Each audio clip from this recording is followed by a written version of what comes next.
Jäävät kylkä helädään. Jäävät kylkä.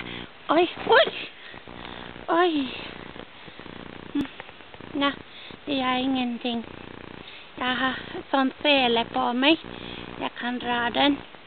Så att min mamma säger att om jag ska ha så mycket gurka med mig hem, jag får bära den själv. Ja, gurka. Pappa. Vad? Jag har gurka. Inte jag har fått det med mormor. Nej, det är min mormor också. Men jag har fått någonting. Vänta.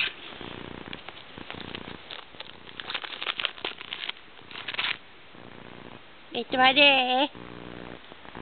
Ja. Det är en gul grej med någon blomma på. Nej, det är fuku. Vill du smaka? Ja.